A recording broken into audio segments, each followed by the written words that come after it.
Hello, everyone. Thank you very much for coming out to listen to this webinar today. It's the first webinar I host, and I'm very happy to do that. Usually, I'm always a guest speaker, so I'm kind of limited by time and by the questions of the people hosting the webinar.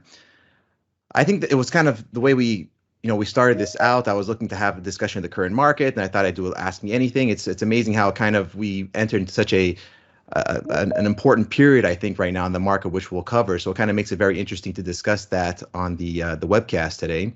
Just to let you know, everyone know it's going to be recorded, so I can send a copy out later. So there'll be a recording of the webinar, and we'll keep some questions at the end. I also want to discuss a couple of new initiatives I'm working on, so you can give me your feedback on that as well. And I just want to thank everyone for your time for coming out today. Also, just to mention, I have the wonderful Sanea, who's going to be helping out today with me. She's going to be taking care of the chats. If there's any questions, she can help you out with that. She's the one responsible for making all of the emails and website look great and keeping everything organized. So thanks always, Sanea, for all the help. And she'll be there today to make sure everything runs smooth as I'm talking here with you today. So I want to look really initially here at what the market did on Friday. What did the market do today? So if we take a look, this is the Nasdaq 100, the QQQ.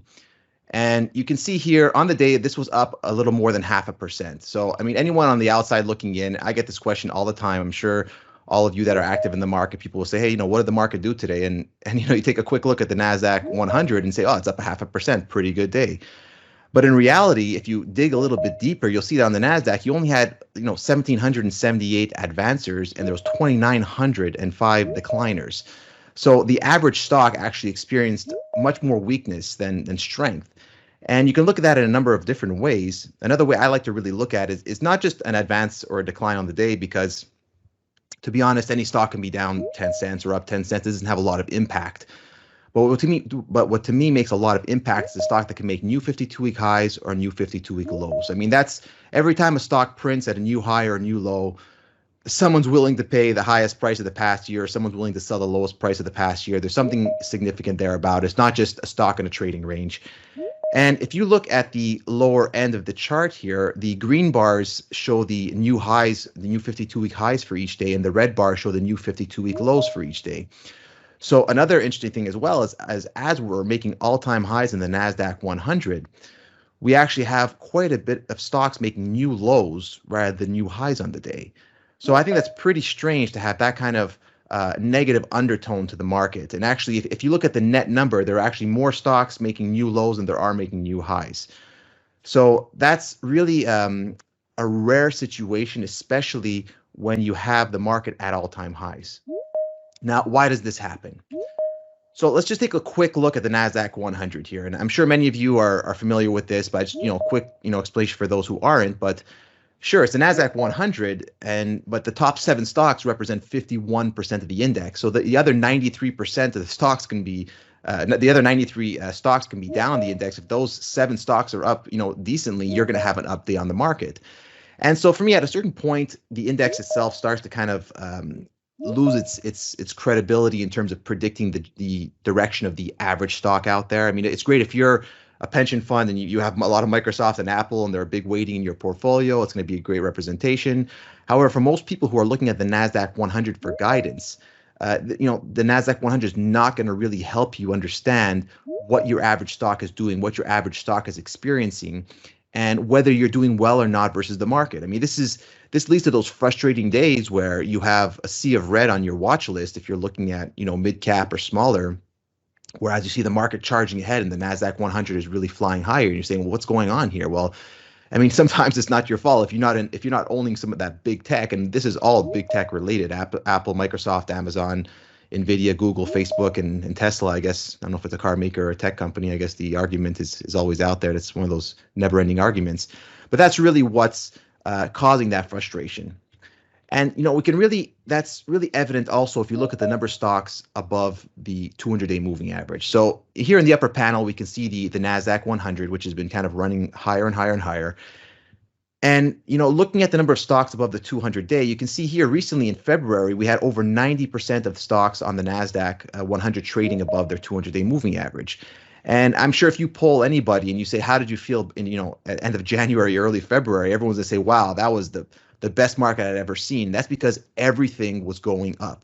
And that's really where you get happy traders. I mean, and sometimes, you'll see on Twitter people complaining or whatever, you're talking to, they're having a hard time. But, what's interesting is that the fact that looking at how each individual stock is acting is really more important than the index itself. And other times you're looking at as well, if you look here at the right before the coronavirus crash happened, there were a lot of people here that were also very, very happy at that time, and there was a lot of strength going on in the market. So you can see here, you had a lot of happy traders before the coronavirus panic hit, and that was a period of time. I remember trading that market, things were very, very strong, and you saw everything really accelerating. So what's going on now? Why are people upset? Why does it feel like you're getting killed with the markets making new highs? Well, you can see the number of stocks that are above the 200-day average just keeps falling off of a cliff. And I think this is really where that frustration sets in. Even for myself, I've been doing this for I don't know how many years now, but you can see that Nasdaq charging higher. And the fact that you can see that the number of stocks participating keeps declining. Now let's advance here to the next page, and this divergence at peaks is I guess normal. And you'll see here, prior to the 2018 massive sell-off, this doesn't look very big because, we're so skewed by the current up leg in the Nasdaq, but the Nasdaq fell about 20% here as Jay Powell was really raising rates in 2018. But you can see prior to that really quick sell-off in the Nasdaq, the number of stocks above that 200-day average was really selling off. And surprisingly, the number of stocks making new above the 200-day at that point near new highs is really similar to where we are now. So there was very poor participation in late 2018 before that big sell-off happened. And that's usually the way markets happen, is you see these divergences. You see that, there's a few big leaders still holding up the indexes, but a lot of stuff under the surface is being sold off. And, the reason for that is that the volatility in these big names, let's say it's Apple or Microsoft, because they're so huge and their companies are so critical to the economy and just the market in general, the volatility in those names and the amount that they will decline will likely be a lot less than your average mid cap or your average small cap. So institutions in general will love to pile into an Apple and a Microsoft if they're fearful. Think about it. You have $50 billion that you're managing. You say, wow, if I'm worried about the market and I have to stay invested, do I want to stay in the smaller mid cap where if I want to get out and hit the bid, there's going to be no one left to buy it? Or do I want to go into Apple, Microsoft, where they're giant established companies? Yes, they'll come down with the market, but I don't have to worry about some kind of critical problem going around with those companies. They're the stalwarts of the economy, essentially. So you'll see that despite the indexes going higher, it's from these elephants, these funds charging into these major companies and leaving all of the smaller stuff behind because they're actually concerned. So for me, this is definitely a negative signal, and that's why this tends to happen, because people are kind of seeking safety in the big names rather than being exposed to smaller names, which tend to have higher volatilities, higher betas, and are much more difficult to get out of. But a lot of people like to look at the advanced decline, like to look at the percentage above the 200. I don't like working with divergences in general because it leaves a lot, to the imagination. How long does that divergence last for? Is it a short-term phenomenon? Is it a long-term phenomenon? So I really prefer. I started to work at the net highs, net lows, and this is something that actually John Boyk, he's an author, he's got a bunch of great books, and he was kind of pointing out, and I really dove into it. I said, wow, this is just a great tool. And essentially, what I like to look at each day, I've been posting this on Twitter for those who follow, is you're looking at the net difference between stocks making new highs and stocks making new lows. So you can see in the bottom panel here, this is like, in the March period of this year, you had a ton of stocks making new 52-week highs, very few stocks making new 52-week lows. Even though, the Nasdaq kind of came off, you had some really big rotations that went on. Energy took off, and there was a lot of, reopening plays that took off. So, there was still places to make a lot of really good money. But as this trend has developed, and really since July, you can see that there's kind of this back and forth of, where sometimes you get periods of, more 52-week highs and 52-week lows. But as a net number, now this is the net up here, basically the number of highs minus the number of lows. You have periods where you kind of get positive, and then very quickly you have more stocks making new lows again, and you get positive.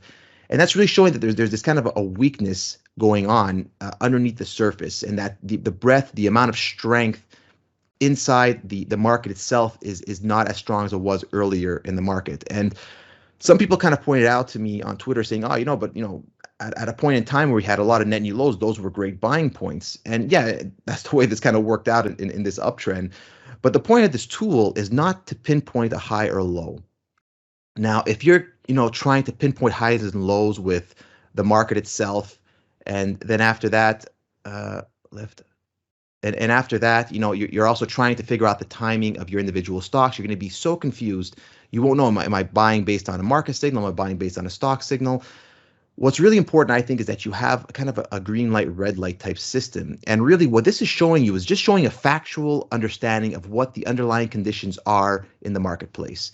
So when more stocks are making new highs and new lows, you have a healthy market. There are funds that are committing money to the market. They're willing to pay up to new highs each day, and they're putting their money where their mouth is. Now, if you're making new 52-week lows more than you are new highs, there's a general sense that people are exiting this market. So it doesn't mean that stocks can't go back up or the market can't turn higher, but you're not in a very healthy state. You're in a state of where people are tending to exit the market rather than put exposure into the market. And this is really my guide. That's how I use this as a gauge for health of the market is should I be adding exposure? Should I be putting on exposure? Or should I be looking at my position saying, should I be raising cash? Should I be reducing the number of holdings I have? And although this year here, you can see there's some times where there's kind of some false signals, you want something that's really going to have your back when the market does turn. And you can see right now we have 3 days in a row where we have negative, we have net new lows, essentially. And that's really rare, especially at all-time highs. And so when you have these, 3 days in a row of net new lows, you have this consistent underpinning of the market of weakness. And that's why I put the red background, because really you're entering into an unhealthy type of market. Now let's take a look at some other examples from other years of how this really worked out. So you can look here. This is the again, Jay Powell back in 2018. And we were looking at the prior example, we were looking at those divergences. But the divergence can get a little bit confusing. So you can see during this entire bull market, you really essentially the entire time you had the green light on. You had more stocks making new highs and new lows. A couple of periods where you had some volatility, but in reality, those volatile periods were times where it was very difficult to be putting on exposure, and you should have been watching out, your portfolio and your general exposure, because you don't really know you're going to have these snapbacks. But when the market finally turned here and started to unravel, you got into net new lows, and this market fell out of bed. I mean, you fell 20% relatively quickly here in a couple of months. And if the market's coming off 20%, let me tell you, your stock's going to come off way more than that, 30, 40, 50%, because unless you're in only large caps, what I assume most of the audience here today is involved in more mid to small cap names. So this really, provides you that ability to say, how much exposure should I be putting on? And you can see relatively quickly off the low, the green light came back on. Did you have to buy that low tick in the market to make a lot of money? Absolutely not. I mean, I know if you go back and you study Shopify, the best entries, the best buy points came, several days off of the bottom. I mean, who's going to pick that low tick? The question is, you want to put on exposure when it's safe to do so, where the volatility is going to be lower and you have a chance of really making a lot of money. And that's what this is all about. You want to commit a lot of money when your chance of success is there and your chance of major loss is gone. Take a look at the financial crisis, and I feel this tool really stood out in that period there. And so you can see this is back in 2007, 2008. And prior to this last little leg up here, you had quite a bit of stocks that were starting to break down already in the 2007 period, but you had a last thrust of strength. But right off the top, we got into net new lows. And what I find amazing is that you had consistent, persistent net new lows throughout this entire bear market. And what I really find interesting is that, why I like this in as a preferred to using actual just the market itself or using moving averages, is that you actually had some rallies here that looked like, oh wow, maybe the market's turning around, and the price of the index itself was kind of jumping up. And if you were looking at maybe just a 20 or 50 day as your guide, that actually wouldn't have been the best guide, because we kind of hit the 200 and stalled and rolled over. But the entire time you had this red light on saying you better be really careful here with the amount of exposure you're putting on. And what's amazing is that as soon as the follow-through day and the new bull market started in March of 2009, we turned into this green environment here, this green background, and stocks really took off from that point forward. So that's why you never really quite know what's coming your way. And when you see these net new lows, is that the underlying conditions, the health of the market is deteriorating. So you want to watch that exposure. So I mean, for example, recently, the Federal Reserve is talking about tapering. They want to, slow down the amount of bond purchases they're doing, which is obviously a negative for the market, because the more money they inject, that's more liquidity for the marketplace. Whether that's good for the economy or inflation, that's another discussion. And the fact that they're tapering, and now you have in Europe some countries that are starting to reimpose lockdowns, which may have other economic consequences. So the market could turn on a dime, and this is a guy that can really show you that, hey, there's that weakness under the surface, and you really want to be careful with what you're doing in your portfolio. And some people are going to say, I have this monster stock. Do I really need to care about what the market's doing? I mean, hey, this stock is going to be a winner for the next 10 years. Forget about the marketplace. Well, I wanted to bring up Amazon here. Now, this kind of looks like a lot of striped colors going on. Basically, all I did was extend those green and red backgrounds of the net new highs, new lows to the chart on top, so you can see how the stock acted during those periods.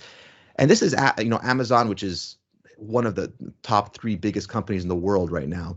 And during one of its major run-up phases, where the stock went from essentially $300 to $2,000, it would have been a really hard time to short Amazon at any point during that period. But the only time the stock really came under severe selling was when you had the market enter a net new low period and you had these market corrections. Same here in 2008. This doesn't look like a deep correction, but you went from 2,000 to 1,300. That's a sizable correction. I mean, if you're holding from 450, this correction maybe doesn't bother you too much, although no one wants to sit through those kinds of losses. But if you start to purchase this stock for a trade or an investment, or you're late to the party and you get stuck with this kind of major decline, you're in big trouble. And not all stocks come back. I mean, take a look at Peloton. That was the leader last year. A lot of people would say, these growth stocks, they're shorts, this and that. Well, that stock went from $30 to almost $200 a share.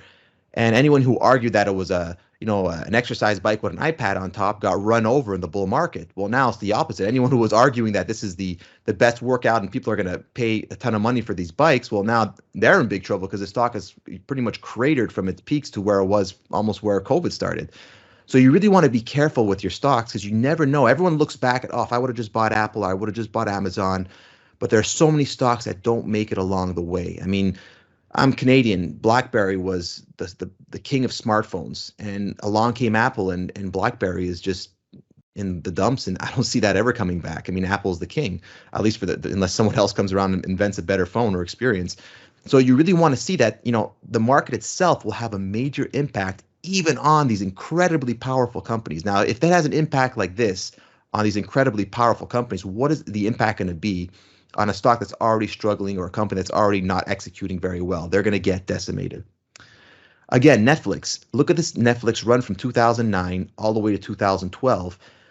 The time to put on that exposure, to say, hey, I'm going to put the pedal to the floor, I'm going to buy a ton of stock, I'm going to pyramid into the stock, is definitely whenever the market was very healthy. This is where you want to put that exposure on and find actionable buy points. If you were going to get cocky and say, hey, look, finally we're down to the 200-day moving average, I can buy this on the dip, I'm going to pick this up really cheap. Anyone who bought this much higher, they messed up. I'm going to buy this cheap, buy the dip, baby. Well, you're sitting from a drop from $40 to $16. This stock got ruined. And if you're leveraged, you're on margin, you get a couple of these in your portfolio, you're in significant trouble. And you can see all the real times of volatility the stock went through was when the market was also going through those periods where net new lows were outpacing net new highs. And so that's why I think this is such a powerful tool, because if it can have that impact on these amazing stocks, just think of how important it is on the weight of your general portfolio. Let's take a look here at Monster Beverage. So this was Hansen back in the day, one of the best all-time growth stock runs in U.S. history. I mean, this is split adjusted now. This wasn't pennies when it broke out, but this went from pennies to, I guess, $8, and now is even much higher. But on this phenomenal stock run, which was basically straight up the entire time, the only times you had significant breaks or significant points of volatility was when the market was under period of, times of duress. And especially here, this does not look like a big drop because this is a logarithmic chart. So this is basically a percentage-based chart. But if you take a look at on a regular arithmetic chart, if you were stuck in love with your Monster Beverage stock and didn't take your profits, well, you got a crash from almost $9 to almost $4. This stock completely got knocked out of bed and got the wind knocked out of it. So it's just really, really important that you're always cognizant of what's the market doing. And it doesn't mean you have to throw out everything in your account, but just it's really time to sit back and say, what are my exposure levels?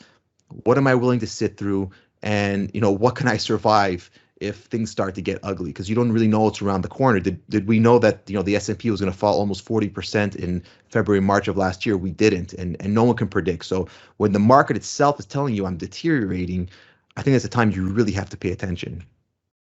Here's another last example here. This is Lululemon. So it's still a powerhouse stock to this day. But again, look at this entire run up off the 2009 bottom here. I mean, this was stuck in the dumps as the market was still weak. As soon as the market turned back into a period of accumulation, a period where new highs started to outpace lows, monster run on Lululemon. The market gets into a period of net new lows. You see a lot of choppiness. The market regains its strength, and that's when you get your power moves. And you'll see this over and over again. So it's just a very, very powerful indicator. I'm just looking at a couple of questions here just before I move on to the next subject. And so I use this net new highs, net new lows in TradingView. It's a free tool, tradingview.com. I know a lot of people use TC2000 or Thinkorswim or whatever other programs they have. I don't have the code for those platforms. I'm sure if you reach out to them, it's really simple. It's just what I do is I take the Nasdaq composite. I look at the amount of stocks making 52-week highs minus 52-week lows. You get a net number, and that's it. The color coding is when I have 3 days of net new highs in a row. I consider that healthy, so I have somewhat of a trend. I give it a green background. When I have 3 days of net new lows, I consider that an unhealthy trend forming, and so I give it a red background. And so if we go back to where we're sitting today, let me just get back to the original chart of where we're looking at where we are today.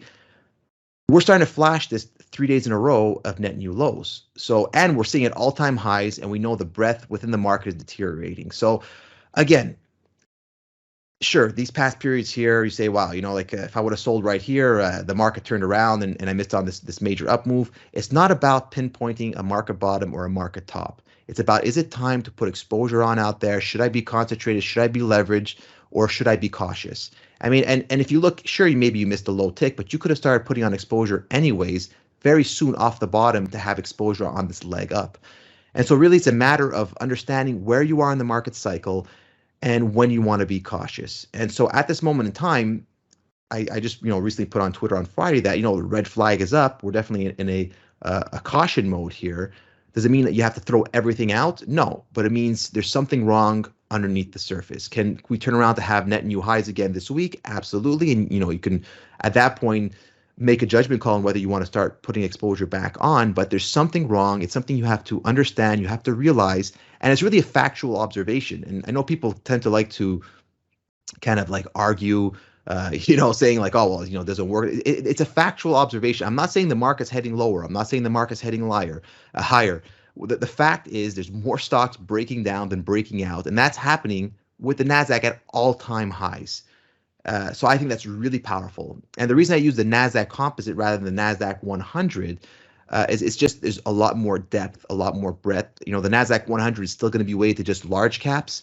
And, a lot of people, especially in the growth world, are probably dealing with mid cap or lower. So I think the composite gives the best overall view. And even when those smaller stocks, even if you say, look, I don't really have an interest in small stocks, but, that small stock breaking down is a sign in of itself that institutions are shifting to larger cap names because they're cautious and they're being worried. So even though you're not trading that small cap, it's still giving you that evidence, it's giving you that understanding of what are institutions, how are they moving on. Let me just move on now to the next topic I want to discuss today. So this is something I had alluded to. I was on an IBD podcast a few months back, and I was talking to Justin Nielsen about how I've done a real deep dive in relative strength. And I've come up with something I call adaptive relative strength. This came out from, this is probably 7 or 8 years in the process.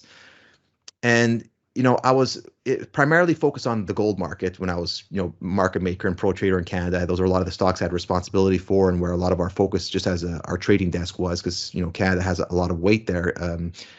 And I would just notice when you're trading in and out all day, every day, you notice these little anomalies. And I would notice that every time, these gold stocks had this big move higher, it would happen after, I'd get this 2, 3, 4 day period where gold would be breaking down and the stock just, the stocks just weren't falling anymore. So you start to see that relative strength. And so I started to kind of make a count with a buddy of mine. Oh, it's three days out of 5 that we have this positive relative strength going on.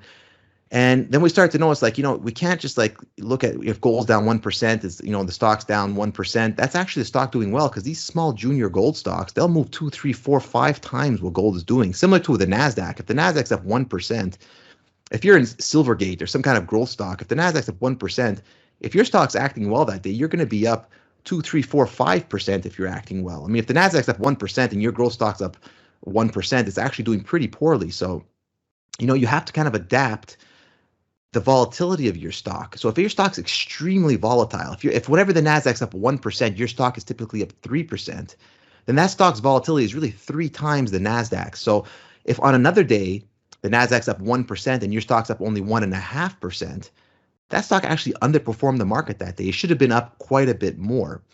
So this really got me deeply thinking about relative strength. I'm a curious person, and I really like to deconstruct all the tools that I use. And I use this logic to kind of weight the volatility of the stock relative to the index, rather than just the stock versus the index itself, to develop something I think is pretty revolutionary.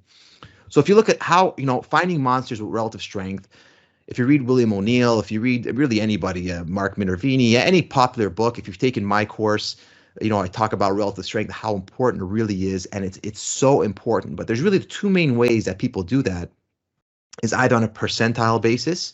So Investors Business Daily, they'll give you a rank of between 1 and 99.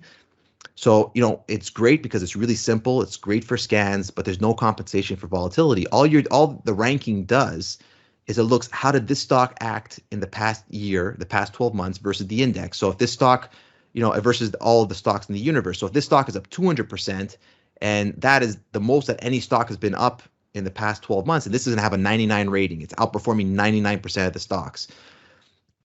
That's great, and there's a lot of, I use that all the time myself, but the problem is that this stock is inherently volatile in and of itself. That doesn't give the whole picture, because part of that outperformance is just straight up volatility. Doesn't mean it's a great company, it's just that maybe the stock is extremely volatile. Another method that people like to use is the divergence. So you'll plot the stock versus the index itself. But again, this really works well when a stock is not very volatile, but when a stock is extremely volatile, it's not going to really provide a good picture.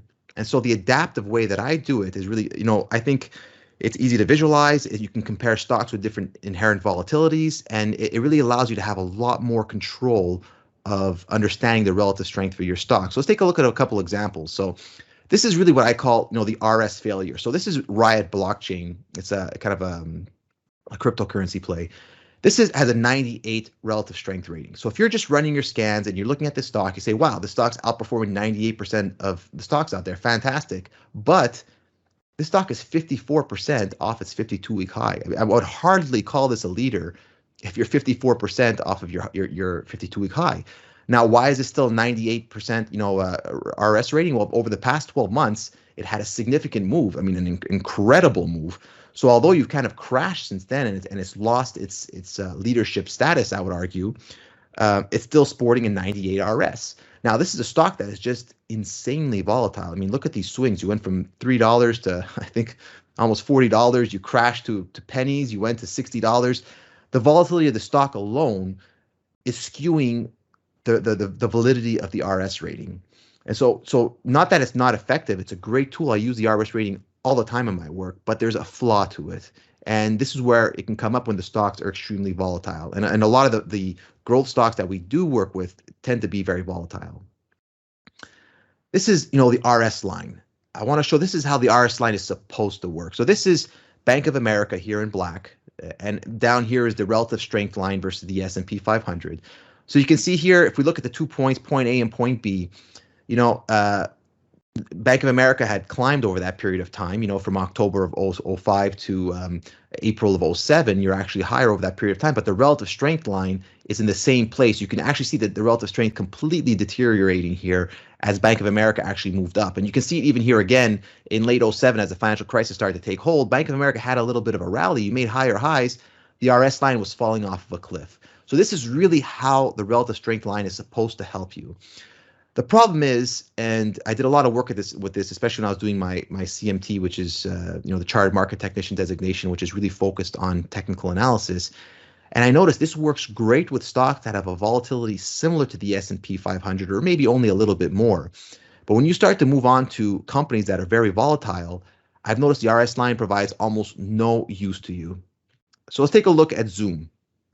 Zoom was powerhouse in during the COVID crash. Since then, it's kind of lost its luster. And in black here, you have the price of Zoom, and here you have your RS line. And this, despite periods of time where basically Zoom has been a real net loser all of this period here in 2021, there were no divergences. Basically, the RS line is just almost an exact copy of Zoom, because Zoom itself is so volatile compared to the S&P 500 that the S&P has no weighting in the calculation anymore. It's just whatever Zoom does. If the Zoom is up on the day, it's going to show the RS line is up because, oh, we outperformed the S&P. If Zoom is down on the day, the RS line is going to come down because, hey, Zoom underperformed the S&P. But whether the S&P is up or down, Zoom is almost always going to outperform on the up and underperform on the down because it's just more volatile than the S&P. So it's really of no use at all. If you take a look at Tesla, exact same story. It's a very volatile stock. So the RS line looks almost exactly identical. I mean, although we fell over pretty hard, you had no divergences essentially in the RS line. Although we rocketed higher here, there was no real divergences to work with. So the RS line didn't really provide any value. And that's why I almost never use it. It's great. I like it's on the chart. It looks good. And I love the theory behind it. But when you're dealing with volatile stocks, the stock itself is such a overwhelming factor in the equation that the S&P 500 itself doesn't have enough weighting to really influence that relative strength calculation. Now, I want to show you how the adaptive relative strength that I've developed works and why I think it's just so effective. So this is Netflix. This is the entire bull bear cycle when, on its first major run back in 2009 to 2012. I love studying Netflix. I find it's just a great case study. It's the perfect overall cycle stock. I mean, I've reviewed this so many times, and I like it, especially because I traded this back in 2010. It was one of my first major winners. I've reviewed it over and over. And this is the entire move of Netflix. Now, how would relative strength have helped you during this period of time? So this is how relative strength is supposed to work. So forget the 99 composite, forget the RS line. This is pure relative strength here. Look, you have the S&P was going down during this period here between November 08 and March of 09. The S&P went lower. Netflix was definitely charging higher over that same period. I call this AB relative strength. Basically, you look between 2 points. If the S&P is lower and this thing is higher, you're definitely much stronger. And although this was incredibly strong, and what would have been frustrating for anyone trading this or investing this at the time is when the market finally turned higher, you say, wow, I got this monster leader. This is definitely going to be a huge winner. But as the market takes off, this thing actually starts to underperform. And look, if you look between points C and D, although the market is higher during this period, Netflix is actually lower. So you have a real strong period of negative relative strength. So now we know the relative strength line wouldn't have been a lot of help to us. And the composite, rating can also be skewed. The fact that this was such a big winner here, even though it came down this period here, you can still have a high composite rating. So I want to design something that can adapt for that volatility. And so what I do is I've put the code together and I paint the background of the chart, greenish or bluish green when we're showing relative strength, and it's just white when we're not. So if you look at that same period now, whenever this thing is, lime green or green, there's a few conditions so the color changes, but basically whenever there's a background coloring, that means that the stock is displaying relative strength. And what I find amazing when you look at this thing, whereas the composite ratings wouldn't have helped you at the bottom of 08, as this stock is at all-time lows, basically. The composite rating would have been weak because this stock probably would have been underperforming the market on a percentage basis. The relative strength line wouldn't have helped you because it's so volatile, the stock, compared to the index. But when you factor that volatility out and you do a true comparison to the S&P 500, this actually started to signal way down here that this was already demonstrating relative strength. And as soon as this trend started, to fall, this showed you that, hey, this is no longer displaying relative strength. After we got into a small uptrend, it was showing relative strength. This period here, it actually wasn't, although the market was trending higher, this wasn't trending higher enough. And then finally, we pushed into more relative strength. Now, taking a look at the rest of the leg of Netflix, this is that same move from where we just left off. This is the entire run up. You'll see that almost at all times, Netflix was showing relative strength to the S&P 500. It may not have always been obvious if you're using the line or the composite index, but this really showed you basically at all times this stock was outperforming. This is a stock you should have been attentive to and been looking for places to buy. Now, what I really find interesting is as soon as this stock topped in 2011, relative strength went away. It said this is a net loser. This fell off a cliff, and for a couple of momentary blips in time here, this said this is a stock you should stay away from. And that's really how I use relative strength. When you have a lot of relative strength showing that's a stock I want to buy, it doesn't mean it's a buy in and of itself, but essentially it means that, I want to be looking for entry points if the stock is exhibiting relative strength. Oh, let's take a look now at how this could have helped us in the COVID crash. So, the adaptive relative strength is really a guiding light during COVID. This is really what helped me find Livongo, Fastly, Trade Desk, Cloudflare, all these amazing stocks. And this is the tool that I really use. It's kind of been a secret weapon I never really went into because it's complex and I try not to overcomplicate it for people. But you'll see that Zoom was showing relative strength this entire time, and it remained in the relative strength camp the entire time until this thing topped and rolled over. And although a lot of people would have kept going back to the well, trying to get another trade out of it, Zoom's going to be the next big thing. I got to have Zoom out there. This stock actually stopped displaying relative strength, and you would have been better off in other places. This is November when a lot of the reopening stocks became hot, and basically the money was flowing out of Zoom. It became a net loser, and you can really see it on the chart. The S&P went higher as Zoom went lower. And except for a brief period of time here where it kind of regained itself, then after that we went right back into underperforming. So you could have said, I can stay away from this stock. And that's what I like about this tool versus just a rating or the line itself is, even if, in this period here, even if you're still sitting with a 90 or an 85 rating, because that rating doesn't change so fast, it's had such a significant run that your RS rating is going to stay high for a period of time. That gets you keep going back to the same stock over and over again. This has been the winner. I can still see it's got a strong RS rating, but when you factor for the volatility, this thing became a loser relatively quickly. And what I love is that it's unbiased by sector. So look, this is Devon Energy, and energy has been the worst place you could have had your money for I don't know how many years.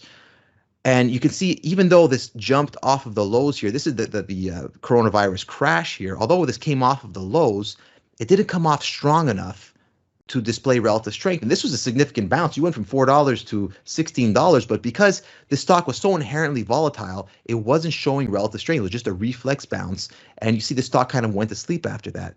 Only once this really started to show true relative strength on a volatility relative basis was this a stock now you should have been looking for buy points. This is really started your big uptrend in the stock. A small period during this base, it kind of went away, but before you had this, and again, this other very strong run up, you're back into a strong relative strength period. Now, surprisingly, again, here on Friday, this finally broke its relative strength on the downside. So we broke lower here, and maybe oil is now running into trouble. Maybe it's related to the fact that Europe is going back onto lockdown, and there's, I hope not, but there's going to be less oil consumption. And, so just it's amazing how it's unbiased by sector. Now, I want to show you how a stock is unbiased by volatility. This is OSTK. Talk about crazy stocks, right? And what I find amazing is that in the 2017 rally where the stock went from, you basically went up tenfold in a short period of time, you got this relative strength background here saying, wow, this is a stock you want to be in. Very quickly, it went back into this is a stock that's underperforming, and you would have been out of the stock avoiding it for a long period of time. And look at off of the coronavirus crash bottom, how quickly this became a relative winner once again. I find that astounding. This is when I put this kind of stuff together, it kind of blows me away that you could have had something that could adapt so well, even though it's incredibly volatile. And even during this chop period, this is as difficult a market you can trade in terms of chop. It essentially told you during the really choppy periods to stay away, and in these momentary blips, you could be looking for buy points. Again, this is not a buy point in and of itself, but you want to know, where do I direct my capital? Where am I going to start looking for buy points? And I haven't found anything to be as adaptable as this. And it's unbiased by asset class. This is Bitcoin, GBTC. Although Bitcoin had its phenomenal run, when it was under its phenomenal run, it was showing relative strength. As it went into its bear market, it was the relative strength telling you is no longer somewhere you should be. And during each major uptrend here, even after the coronavirus crash, it started to show relative strength. And for the big leg up, it showed relative strength and very quickly went back into a loser position. So it's unbiased by asset class. And if you take a look at ALA, this is AltaGas. So this is really kind of like a dividend stock here in Canada. I want to show that really it's unbiased by geography as well. It's a Canadian company. It's It's really a big dividend payer, very low volatility. This is not a growth stock. I mean, but if you're someone saying like, hey, I want to invest in a dividend stock, I want to have a lower volatility stock in my portfolio. Well, if you try and look at a composite rating, you're never going to get an answer. These stocks are always going to have a composite of 50 or 60 because they're never really outpacing all of the other stocks out there. These are not the kind of stocks you're buying to outpace all the other stocks. This is a stock where you want your dividend, a little bit of capital appreciation if you're fortunate, and that's about it. So the fact that this was a stock that was under such severe selling for such a long period of time, and if you would have only been committing your capital during periods of relative strength, I mean, you would have sidestepped these enormous drops and these periods of really dead capital, and you would have got your dividend and capital appreciation during the few times where the stock was showing strength. So the ability to have an indicator that adapts for volatility, adapts for geography, adapts for asset class, adapts for sector, I find that a real revolution in terms of relative strength, and I've never seen anything else like that. So the reason I bring this up, and one of the reasons I'm happy to have everyone on the call today, is after I released my course, I mean, people were really happy with it, and I'm so happy with how the rollout went. It went beyond my expectations. I was really happy with the way people really received it. I've only had 5-star ratings, which I'm so proud of.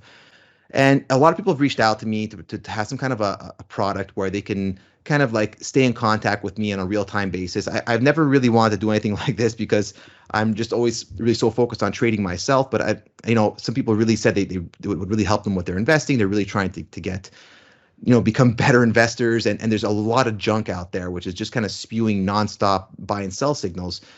So I sat down really hard to try and think of what would be the best kind of product that could help the most people at a reasonable price. And so I just kind of would like to run some polls today to see what people's interests are in terms of this product. So basically, I want to design something that would be, provide you the tools and guidance for you to become, a great investor on your own. I want to be able to, twice weekly have a Zoom call where I can discuss stock setups, market conditions, exposure levels, mindset, and followed by a Q&A. I want to have twice a week a conviction report that goes out to you, basically a deep dive into leading stocks. All of these stocks tend to be doing kind of, very new things, could be new technology or new industry trend that's hard to understand, takes time to learn about. So I wanted to have a couple of reports a week where you can learn what does this stock do in simple terms. So basically, I call it the conviction report. So you'll have the conviction to stick with the stock when volatility comes around because you know what they do. I want to have a weekly leader list where I can give you my list of leaders that I'm watching, which of those stocks in the leader list have adaptive relative strength. So you can have kind of a subset of the leader list so it can really focus you on where the relative strength is hiding.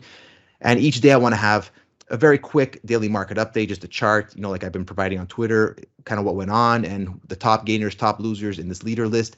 Basically, I want to create an ecosystem, not for day traders, not for swing traders. I want to create an ecosystem where you're really focused on one goal. You're focused on finding a major winner at the start of its move. You want to be able to hold it for a long period of time and exit into strength. And you want to avoid getting killed in bear markets. Really something designed for, active investors, but not people who are day or swing traders. I find most stuff out there is kind of incessant buy and sell signals, kind of just going to the whim of people wanting constant action. And I think there's so many incredible companies changing our lives, changing the way we live, work, and play. To have an ecosystem where we can get together twice a week, have great reports, discuss what's going on, and really empower you to make your own decisions. I want to stay clear of, buy here, sell there, alert, you need to get in, great understanding of Tesla that I don't. I mean, I missed the Tesla move. I never liked the cars. I didn't like the company. I didn't see what I don't understand how it's a $1 trillion company. But the chart was there. The numbers were there. So, but I mean, out of 10,000 stocks to choose from, if I want a portfolio of 5 stocks, my 5 stocks are going to be different than your 5 stocks. And there's not only 5 stocks to choose from. So I want to be able to provide setups, lists, discuss what I'm doing in the market, and empower you to say, like, look, I'm not going to have the 5 stock Matt's holding, but we looked at 20 stocks tonight. I like those 4 other companies that also have great earnings, great sales, and empower you to say, look, this is the kind of exposure I want to put on. This is a way I want to enter this stock and build progressive exposure in these companies and really build that ecosystem. So this is something that I've been thinking about putting together.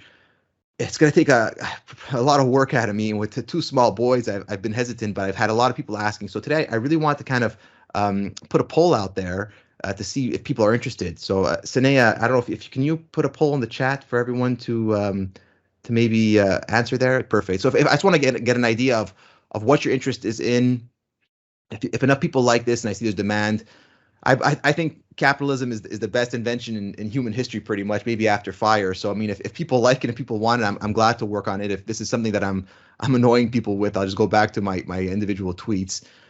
So I appreciate if you can just answer the poll in the chat. That would be great. To give me some great information. And let me see here. Sanea, was there a second poll we were going to run? Yeah, right. We'll just give Just everybody to taking answer. a look here at just before we get to the Q&A, we're going to get to the Ask Me Anything section now, and we'd be happy to answer all of your questions. Just wanted to get a poll on this while I have everyone's attention. Okay. We have another one on the product, Matt. We'll do it right Okay, there's also a second poll. I just want to have Sanea put out a second poll as well about the individual aspects of the that I mentioned, the twice weekly Zoom calls, the twice weekly conviction report. Which of these that you find most helpful? Okay, there we go. So Sanea just put that out. So if you can also just click on which components, because maybe there's some components I'm thinking about that you don't find interesting, or you do find interesting, or I'll just to know where I can focus the idea, and then I'll be reaching out to everyone else. If you really do find that this is something that you think you would like, or you have any additional comments, say, hey Matt, I wish you would do this, or how about that, please send me an email after. It's Matthew@CarusoInsights.com, and I would love to hear what you think. Again, if I do go forward with this, it'd probably be in January, February next year, as I kind of got to put all the pieces together, and I have to have Sanea help me keep everything organized. So if you like the idea, or you have any general comments or any things that you like or don't like, please answer the poll. And if you can, please send me an email. I'd absolutely really enjoy it. Even for anyone listening to the recording afterwards, if you think you'd be interested or you have any comments or questions, please send an email to Matthew@CarusoInsights.com.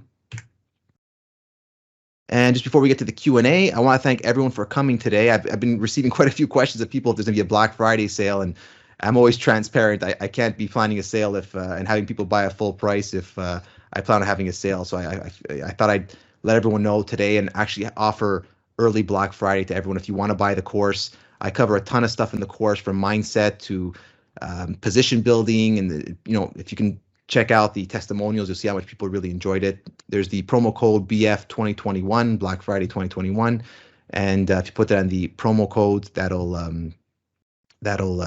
get you that $300 discount.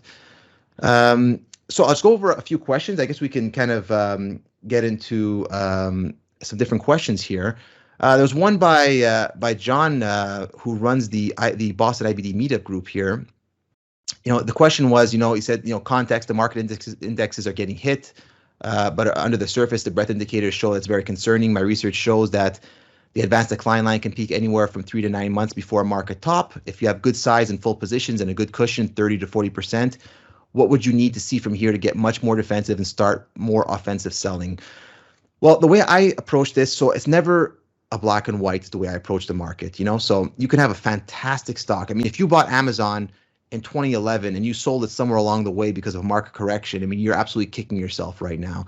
So when you have this market weakness come up, you have to start thinking more in terms of a game of chess. So, a lot of these stocks, when they base, they can fall 25, 30, 35%. I mean, if this is a stock that's going to be going on to in a long-term advance, very rarely in a long-term advance, you get a correction that's beyond 35%. So if you think you have a real phenomenal company and you're going into a market correction, you need to assume you're going to see a 20 to 35% correction. Now, if you're on margin, you can't sit through all of your stocks doing a 35% correction. So absolutely, you need to start cutting off your exposure levels.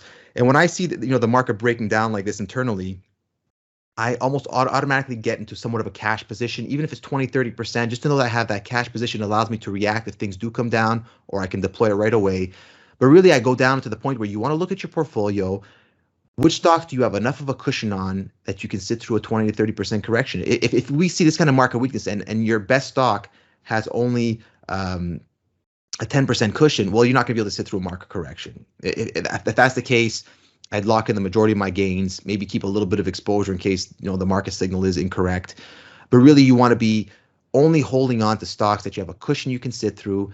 and that are not showing any major sell signals for that stock itself. If the stock is acting well too, you want to put that together, and really you want to put that weight of the evidence to see like which stocks I should be holding and what exposure levels. The exposure level, that's really the art about all of this. I mean, you can have the best stock selection criteria. If you really mess up your position sizing and your overall exposure levels, you won't be able to sit through market corrections. I don't care how committed you are to your stocks. Let me tell you, if you have a $100,000 account, whatever, $50,000 account, if you see your $50,000 is suddenly now $20,000 because you've been decimated by a market correction, you're going to be in panic mode. I've been there. I guarantee it. So you want to preemptively prepare yourself, and you want to be able to have a position sizing and the right stocks where you can sit through that kind of a correction. Let me see here. I see some comments about the product I mentioned. Would there be a trial period? Yeah, I'd probably have a 2-week trial period. I mean, today really what I'm looking for is, in terms of the prior product that I mentioned, is really, what are your thoughts on pricing? Is that something you would subscribe to at that price? I want to see how many people are interested. What do you think about the components of the product? So definitely there'll be a trial period of some time before we get there. Let me go back here. Oh yeah, so just about the course. So there's a few questions about the course before we go into the whole Q&A. The course is really, it's really a video streaming based course. So I mean, I'm a person who loves to read. I have probably 300 or 400 books in my investing library. But when you're reading a book, you're kind of limited by size, by scope. What I did was I wanted to build a course where you can really go from mindset, how to think, to strategy construction, all of the tools that you need to buy, all the tools you need to hold, how to sell. You want to understand market direction. You want to understand that portfolio construction. I mean, I think sometimes I take for granted, different people's experience levels when I talk at a talk like this. But that portfolio construction, most people never even think about that. It's when they come to the marketplace, they're buying or they're selling. Everyone wants the best buy signal.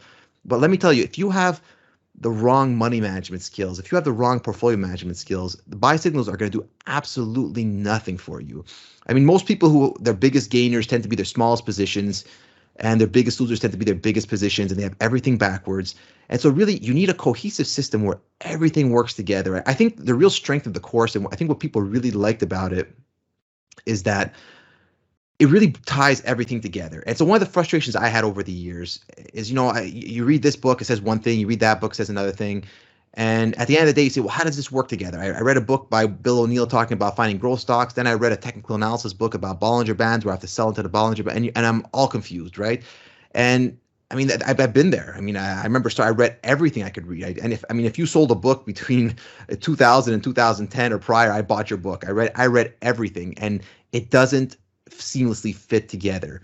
So what I really intended on doing with the Active Growth Investor course was to provide a course that puts you in the seat next to me. So you're with me, and I'm talking through my entire experience, how I think, how I approach different scenarios. How do I build a position? I mean, you want to have 30% of your position of your account in one position. You got to do that safely. I mean, yes, you want to have a big part of your account in a winner that goes on to a big run, but you can't just start putting out 30 or 40% of your account in stock, hit a choppy period or a bear market, and you're finished. So the real art, I mean, the real power is being able to do that. And that now ties in position sizing, that ties in your stop placement, that ties in your risk control. And that's really, I think, the biggest strength of the Active Growth Investor versus anything else I've seen, because I built this in a way of what would I have wanted when I was starting out, or when I was, mid-level experienced, or I mean, what would I have wished I could have gotten from somebody? What do I wish Bill O'Neill would have put together rather than just one book? I wish Bill O'Neill's book was a 20-volume set. So that's really what I put together with this course, and it's really a matter of putting everything together in all aspects of the investing process. Okay, so question here: how do you react when all positions are down and you are fully leveraged but stop losses aren't triggered? Well, so part of that is you have to have portfolio management rules in place, portfolio risk rules. So the problem, and that's the reason I have some of these rules, because I've been in that situation. And so you're leveraged, you're on margin, and say, oh, all my stops are lower, I'm not stopped out on anything. Well, the problem is if you're on margin and your stops are all lower, sure, you're not, each individual stock is not a big loss, but if you have 10 or 15 of those all at one time, now suddenly it is a big loss. And I don't care what the chart is or what the fundamentals are. It's your portfolio that you're investing with. So I have portfolio-based circuit breakers where if certain losses take place, it forces me off of margin, it forces me into a cash position. So I have to systematically decide which of the stocks that I want to hold on to, which are the strongest stocks, and eliminate anything that's not working, regroup, and look for buy signals later. Because you can always buy, but if you blow your account out just on leverage waiting for your stops to get hit, you won't have a chance to get back in. I have another question here. This person says, when I create my list of candidate stocks, I have about 100 names. I still struggle how to get a valid short list with actionable stocks. Of course, I check for proper setups, shaper patterns, ideally covered by great fundamentals or product breakthrough potential, but my list is still large.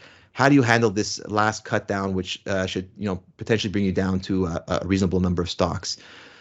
Really, it's a process of elimination. So you want to have great fundamentals. You want to have great relative strength.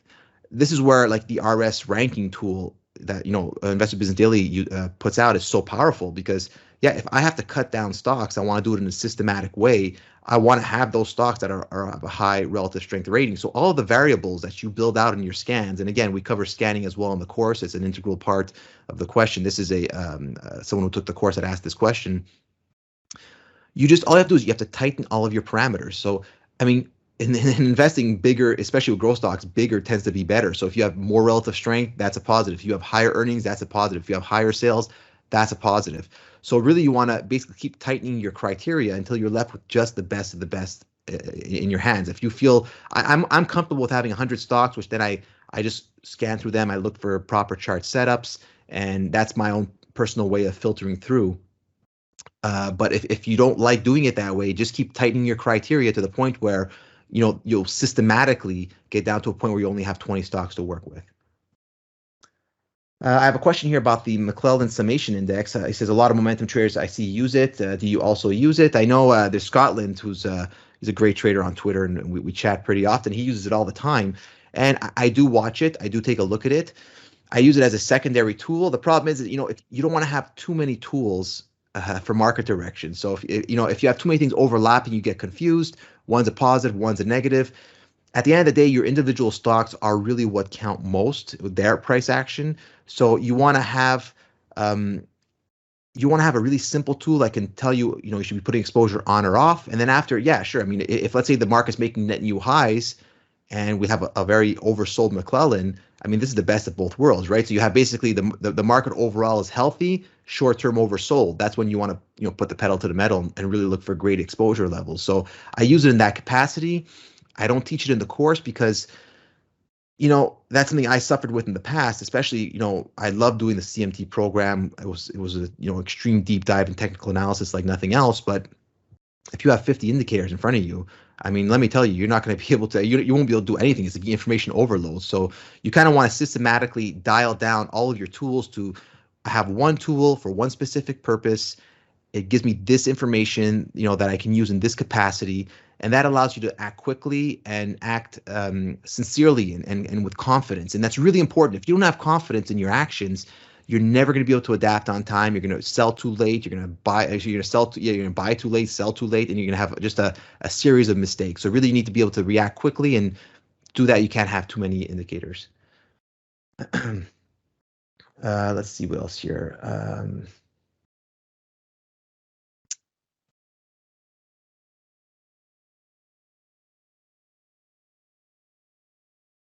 What are the top 5 books I recommend?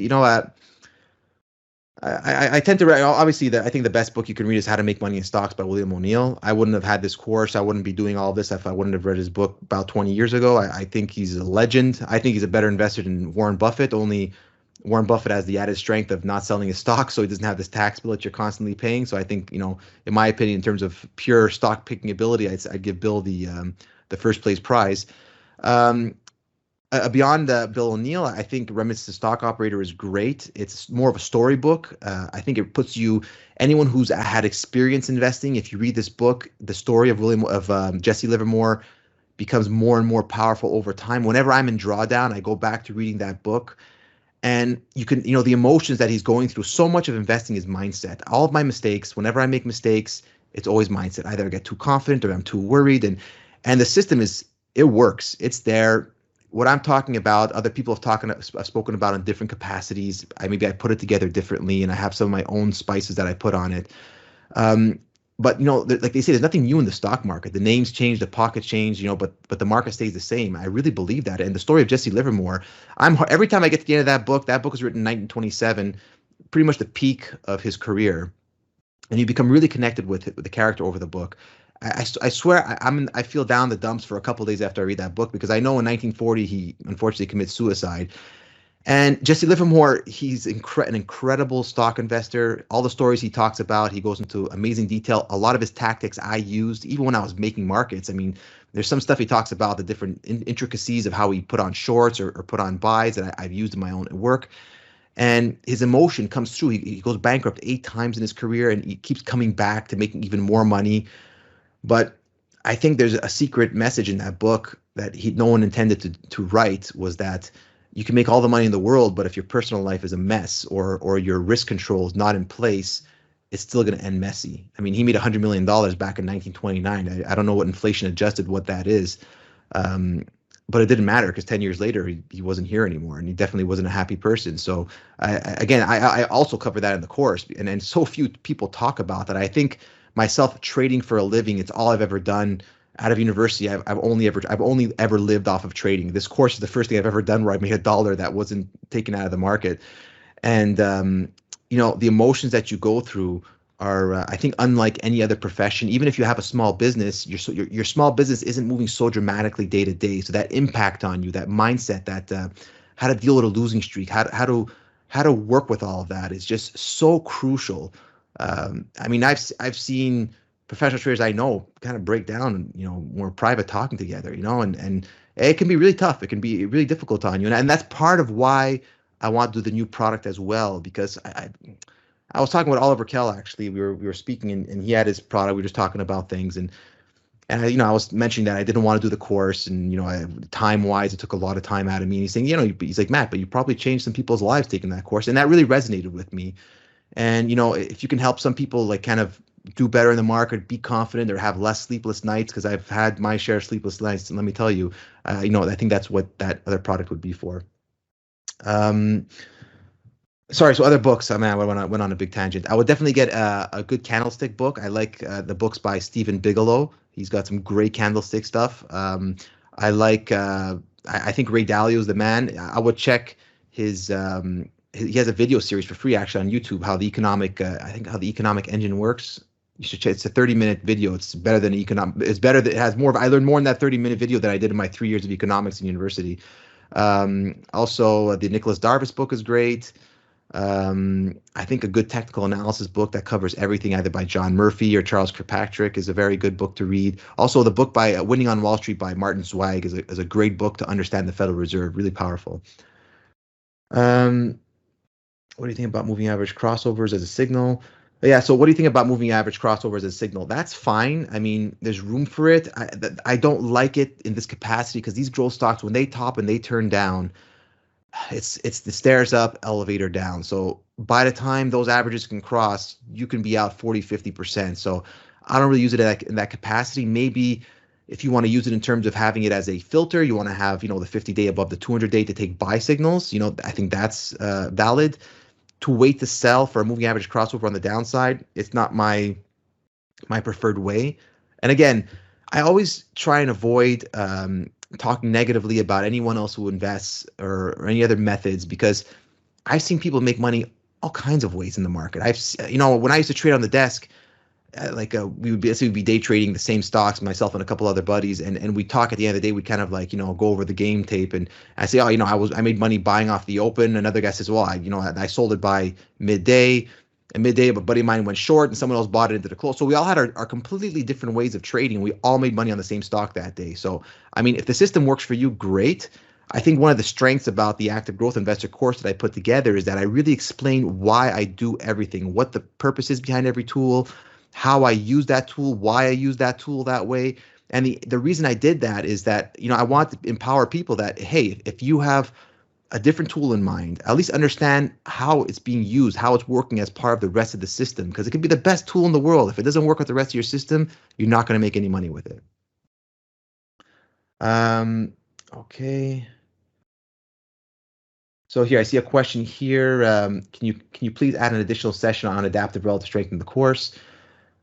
Maybe I can put something together. The course is kind of all right. I did that in the studio. It's kind of hard to add to that right now, but maybe I can do a webinar if there's enough demand, kind of explaining in greater detail exactly how you use the adaptive relative strength. So anyone would be interested in that, I mean, reach out to me by email, and maybe we can put something together on that. Definitely, if I were to go through with that product, I would have really a detailed discussion, because part of the new product, I would, the code of the adaptive relative strength, I'm going to be keeping to myself. That's a 10-year passion project. But what I'm going to do is I'm going to be able to provide that code to anyone who would, subscribe to the month-to-month service, that they could use that tool for free in TradingView for free. So you'll have access to the tool. You can use the tool. Just the code I'm going to be keeping as for myself. I see here, hi Matt, thanks for your time and insights. In a recent meetup, you mentioned selling a stock if it breaks out and starts to come back in. Could you talk about when you hold a squat like that and when you dump it, how far you would, how far of a reversal would be a problem? Maybe a bit about normal. Okay, so really, if you go back and you look at breakouts above highs or above important points, anytime the low of that breakout day is broken, the chance of the entire setup failing is extremely high. Some may break that low and come back up, but the entire setup is extremely high. So basically, if there's a squat day, I think that's a Mark Minervini term, where it kind of breaks out, it comes back in. I mean, that's fine, but if you break the low of that day, I'm probably out of that stock. There's kind of a short-term hold rule I use, and I speak about in the course, the 3 EMA hold rule that I use as well. But on basic terms, if the breakout session fails, get out. Chances are it's going to the 20-day exponential moving average, which I cover as a buy point. I've covered in some other sessions. So really, the low of that day, no use sticking around. You're just starting to put exposure on it. If the old saying is failed moves lead to fast moves. So if that's a fake breakout, it can go really fast the other way. So you're just starting a position, no use waiting around, just get out. Someone asked, do you recommend a CMT designation to any growth position trader, or could you specifically, what type of person would benefit most from that designation? So I wouldn't say it's best for a growth trader. I think for growth trader, the best thing is to read, the book by, if you don't want to put a lot of money into it, How to Make Money in Stocks is the best, book out there. Also, the book by Nicholas Darvis is also great for growth traders. I put my course together for that reason, not to sell. I'm not here to sell the course all day, but just to mention that's really what I built it for. The CMT, I did the CFA, the CMT, and the CMT really explains every aspect of technical analysis. I mean, every type of tool, every type of methodology. It's exhaustive. It's great, and it really gives you a total understanding. But I don't use 99% of the stuff that I learned in there. I mean, not that that I'm not happy that I know it. I've used different parts of that course, that education in different parts of my career. When I was a day trader, I used to use the RSI very often. I mean, there's a lot of different tools I would use that apply to short-term trading that I don't use in my growth investing. So I think that education has allowed me to adapt to changing conditions. It's allowed me to adapt my style as I guess maybe with age or experience, you're attracted to different styles of investing. Some people kind of are one-trick ponies, and that's fine. One tool, one method may work great for a long, long time, but if the market adapts and your tool is no longer effective, you're in big trouble if you can't adapt. A lot of the guys I traded with on the floor, they told me about how the scores of people they traded with couldn't make the switch when it went to electronic trading. I mean, they were used to the pit. They were used to looking at the guy in the eye and listen to the roar of the crowd. These were the cues they worked off. Well, there's no roar of the crowd when you're trading behind a computer. And when, I was a day trader, when high frequency trading, algorithmic trading came in, I'd say some of the younger guys adapted better. Some of the older guys that were around that did make the switch from the floor just couldn't get their heads around these computers, like putting out these incredible amount of orders out there. So if you were unable to adapt, you're kind of like washed out along the way. So I think the CMT is great for that. Another question here. How have you been trading this year? Seems like shorter term swing trading, scalping has produced better returns versus position trading. I think that is true and it's not true. I mean, if you look at some of the opportunity, I mean, like there's always going to be, different markets are going to be best for different types of approaches. But if you look at some of the buy stocks and the energy names in February and March, I mean, you had enormous runs higher. I mean, you had some great moves in stocks like Upstart and Affirm. I mean, there's a huge list of stocks that had these significant runs. And it's not that swing trading doesn't work. Like, again, I did that for years as a day trader, mixed with a little, sprinkled with a little bit of swing trading. It works fine. But you have to pick a system that you're going to work on and say, this is going to be my wheelhouse and I'm going to be the best at doing this. Because what happens, and I know from experience, I tried to run kind of my day trading stuff and run like a can slim, growth investing style on the side. Whenever the best buy signals are going to come around, you're going to be busy and distracted somewhere else, day trading, or you're stuck with a bunch of other positions. And then by the time you realize, oh, there's this big, great trend going on. Well, yeah, the best buy points were 3 months ago or a month ago. The risk is now much bigger. It's almost impossible to get a concentrated position. Everybody's talking about it. So you need to be really focused. It's kind of like a soldier in the military. You can't be a great sniper, a great infantry soldier on the front lines with support soldier. I mean, you have your specific skill, and that's really what you want to focus on. I mean, I think that's true of anything in life, is that the specialist gets paid the most amount of money. I mean, you could be a general mechanic or you could be a specialized mechanic working for Ferrari. I mean, the guy working for Ferrari is going to make more money. So that's the only reason why. Like I said, I never speak negatively of anybody else because I've seen people make money so many ways. I'm just speaking to what works best for me in my experience. Is there a minimum time frame you use for the adaptive relative strength? I mean, how many days would qualify to draw those lines? So the adaptive relative, so it's no lines, it's really the background. So what I do is I have I think 120 days is the basis for the volatility calculation. You need enough time to kind of get to that point. So I can't use it with an IPO, unfortunately. I mean, relative strength on it. So if there's no price data, you can't really make a relative based decision on that. But in terms of so typically I need at least several months. I mean, I can shorten a little bit. I just use that by default. But then from that point on, it works great. I've even seen it work fantastic on intraday timeframes. Not that I use it, but if you're a swing trader, I could see a lot of value there. So it's just you just need enough of that daily calculation to get the volatility number calculated, so you can make a proper assessment versus the index. Another question: I have seen a lot of different tactics like oops reversals, undercut and rallies, shakeout, and 10%. They all seem to be related in some way. Can you provide some insight and how to use those effectively? Yeah, those are all what I would call expectation breakers. So I've in the course I cover this. I've covered it in different talks I've done, either the Trader Lion conferences or all the different talks I've done recently, whether on IBD. And really, all of these tools can be broken down into 4 broad categories. You have coil patterns, you have breakout patterns, you have pullback patterns, and you have the expectation breaker patterns. So everyone's always constantly reacting to price action. And so if you get basically all of this, the oops, the shakeout plus 10, the undercut and rally, an undercut and rally, for example, what's happening here? You're breaking a prior low, and then you're kind of slingshotting back up very quickly after. So what's happening is essentially you have, everyone sees this was the low. This is where there was a buyer. I mean, this is where he was consistently buying all the time. And once that buyer steps aside and prices break lower, everyone says, wow, this is going lower. Everyone who wants to sell sells more aggressively. Anyone who wants to short puts the pressure on. Anyone who wanted to buy says, oof, I'm going to wait until this thing stabilizes. So the expectation is completely that this is going to go lower. And then if it doesn't and you flip higher, everybody's caught. So all the guys who sold got to buy back. All the guys who short, they have to cover. Anybody who wanted to buy but was waiting now has to come in and buy. So you get this flip the other way. And really, you need that point where you see that the expectation that it's going to go down is broken. That's why it's an expectation breaker. And it really spoke to me, these patterns. And I don't really know anyone else who's called them expectation breakers, but I just know it from experience. I mean, I used to be day trading, and especially before HFTs, it was really clear. If there was like a buyer on a stock, let's say at $15, let's say I was trading a stock, and my first year of professional investing was 2008. So it was just a big bear market. And you would just see this guy stacking the bid, it's 100,000 shares on the bid. And everyone, would get to that bid. Everyone would stop and watch, is someone going to sell 100,000 shares of this stock or 200,000 shares? Or is he such a big buyer that the stock is not going any lower? And typically what happens is you see the 100,000 shares slowly get whittled away. Then there's 90,000 shares left to buy. Then there's 85, 80, 70, 60, 50, 40, and every trader, what you want to do is you want to hit the last 20,000 of that 100,000. So you get your short, but there's no more bid there.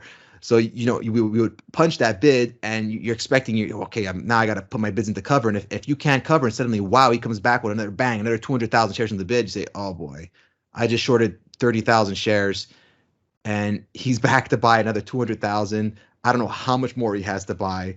And so now basically anyone who sold short, everyone's kind of looking around the room saying, oh boy, we got to cover, but now no one's going to sell it to me around here. They're going to only sell it to me much higher if I have to buy back. So you have this really fast rally where everyone panics and goes the other way. And that's why those expectation breakers work that way. Okay, Matt, it is great to see the U.S. champions with high returns. If one has a large amount of money, what kind of returns are achievable? Can one still achieve these 390% on $1 million account? What would you say is reasonable, assuming you want to come out of it with your capital intact? Yeah, I don't think $1 million account is an unmanageable account by any stretch of the imagination with these kind of markets, with these kind of. I mean, it depends the kind of stock you work with. If you had $1 million account and you want to trade a micro cap, you're going to have a little bit of an issue. But I don't think that's the case for most people with growth stocks. So if you're playing with an Nvidia, or you're playing with, even on a smaller scale, a Cloudflare or a CrowdStrike or a Zscaler, I mean, I think you can move it in and out without a problem at all. I mean, that $1 million, even if you spread it over 4 positions, is $250,000 per position. So it really shouldn't be a problem at all. And I'd say at that account level, there's no real limit on your returns. I think when you start to get into the tens of millions of dollars, you start to run into more liquidity problems. But I wouldn't say that would really be a big hangup. Really, it's just a matter of, I mean, before you look at that 300 or 900% return, you got to ask yourself, the important thing is what kind of risk am I willing to take? I mean, if you say I don't want to lose 5% of my capital, but I want a 500% return, well, those two are not going to be able to happen together. So you need to kind of balance that out. Not that I'm risking half my account, but I mean, you have to really have a systematic way of how you're going to control that risk, and you need a little bit of actual risk appetite to try and get those kind of returns, because you have to be concentrated, and you got to be in stocks that have a decent amount of volatility. So let's go back here. What else do we have? With a large portfolio and about always having a cash position on hand of 25 to 20 to 50% lets you sit through large. It's okay. So this person's saying, should you always have a cash position of 25 to 50% to let you sit through large corrections, and add if that happens? When the market's right, you want to be right big. I mean, that's the game. The whole game is when you're right, you want to be really right, and when you're wrong, you don't want to lose too much money. So, not that that's not an effective strategy. Sure, that could work, but I've noticed in my career, I've made the big bulk of my money in certain bull markets that I was really right at the right time in the right stocks, and that's where I made a ton of money. And so when you're really right, you want to have that adequate exposure on. I personally would just rather scale back my exposure and have a system to tell me when I should be doing that. So, I mean, I think most people use that cash position as a way to adjust for the fact that they don't have the confidence that they'll be able to sidestep the next market correction. That's why actually I created that net new high, new low tool, and why I even wanted to speak about it today to everyone, because I think given the current market scenario, it's so important that you have that defense. I mean, look at Peloton. Anyone who bought that late or bought that at $130, I mean, I think they just did a secondary offering at $46. I mean, that's almost the whole run gone. If you're down 60, 70%, that's killer. So you have to have ways to respond to market activity, and a cash position alone, yes, it'll allow you to adapt, but you still don't, even if the other 50% of your account is getting decimated, that's still a problem. So you, rather than just looking to have a cash position, I kind of have some good rules that really help you to adapt to different changing market conditions. I think that's more effective. Can you please talk about your routine and time commitment to follow your approach? So I invest full time. So this is all I do. And you know what? We have to be thankful for things in life. I believe that. I think it's very important. Mindset's important. So I'm really thankful that I can do what I love all the time, but not everyone has that luxury. And I think that's one of the strengths of an approach like this over swing or day trading. I mean, day trading, one of the reasons I stopped was part of my routine. I mean, I'd have to, if I wanted a glass of water, I'd have to get up and run to go get a glass of water, because I'd have 300 orders open on 100 different stocks. And it was fun. It's great, but I started to feel like a machine after a while, and just kind of always typing in order after order, trade after trade. So the ability to have a system like this, where really, I think the strength, if you can do some great weekly scans and set your strategy up, and you say, look, these are the stocks that are setting up during the week. I think with an hour of effort, going over your short list of what's available, I think that's going to be plenty of time to keep your plan in order. I mean, I think what's really important, and I always, especially now, people are tend to work from home or have access everywhere to their phones, is the first 15, 20 minutes of the session. You want to be available to make a trade if you have to. That's when things can move quickly, or there's lower liquidity and there's wider spreads. So I think it's always great if you can get a little bit of time there, but it doesn't require 8 hours a day, to be honest with you. I think that's why it's so amazing that there's these kind of opportunities available to everyone every year in the market that are out there, and the ability to change your life with these kind of stocks. I mean, you catch Cloudflare was what, $20 last year. It's $180. I mean, ninefold move. Even if you had $10,000 in there, now you have $90,000. If you had $100,000, you have almost $1 million in there. I mean, that's one stock. Sure, it's not that easy by any stretch to say like, hey, catch a 10 bagger, but catch one every 5 years and your life is significantly better. And I think be able to do that with, once you have that proper understanding, I think that's why education is so important and why I created the course in the first place. I think it's just such a powerful thing to have in your life. You had to use relative volume. Yeah, so I look at relative volume. Basically, let's say it's 10 o'clock in the morning. You want to see, is the amount of volume traded, is that a large amount of volume for that time of day? I think that's really important, especially when you're buying breakouts. In general, if there's like, let's say a expectation breaker or a pullback to an average, the relative volume is not as important. But those breakouts, like I said, there's a big seller. The reason the breakout is happening is that there's been a big sell, let's say at $100. This person has been there for 2 months. Every time it goes to $100, he sells a bunch of stock. And you may not see it with your eyes, but the algorithms see it because this guy's constantly feeding supply to the stock at that point. And so maybe he has 2 million shares to sell. And he says, I'm going to sell it every time he gets to $100. I'm going to sell some stock. And so finally, one day someone steps up and says, look, whatever this guy has, I'll take it. So you see the volume swell, and they start buying 10,000, 50,000, 100,000, 200,000, 500,000, 800,000. Finally, boom, it gets through the 2 million share mark, and now it buys under 50,000. The stock breaks out, goes wild, and everyone knows, wow, that seller is gone. He's cleaned up, and this thing is going. That's why a breakout really needs that relative volume. Other types of price patterns, when you understand what's going on, whether it's a pullback or it's an expectation breaker, there isn't that same kind of dynamic. That's why I don't require for every pattern, but that's the kind of stuff I really go into in the course. And it's a little more advanced, but really, I just to keep it simple, that's really what I use, but specifically for breakouts.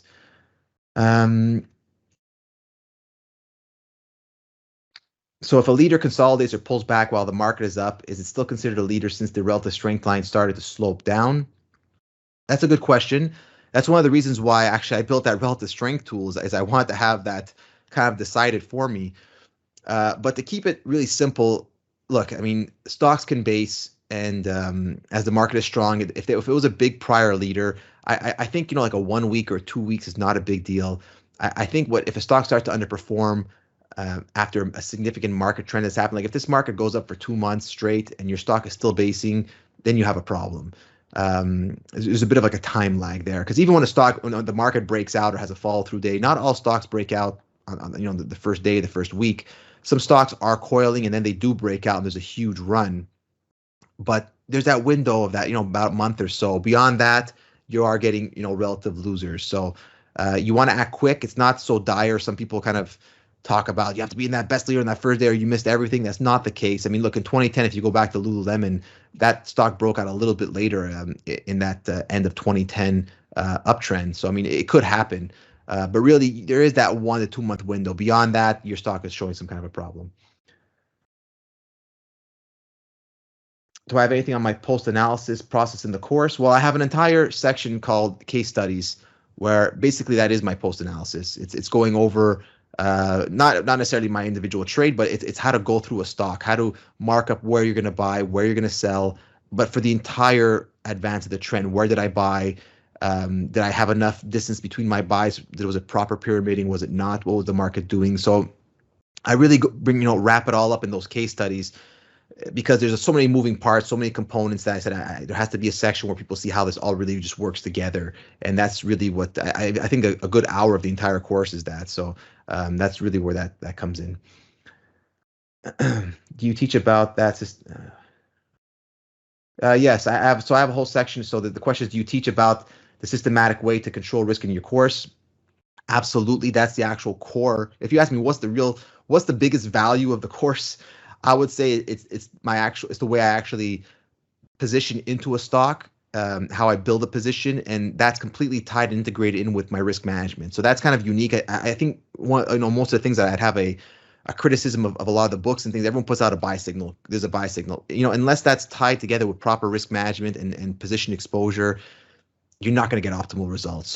So for me and the way I approach it, I don't teach just the buy signals. It's all about how you put them together with that risk management component. Okay. So do you talk about shorting and options in your course, stocks that start to give a hefty dividend? No. So I don't really do shorting. I don't do options. You can use the information from the course to buy options. I mean, if you see the proper steps and you prefer to do options, I mean, go for it. I'm just not a big fan of options. I've traded them. I've put spreads on.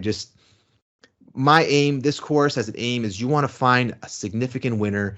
You want to be able to buy it safely, with confidence, with a big portion of your account, as you build this position, and hold it for life-changing gains.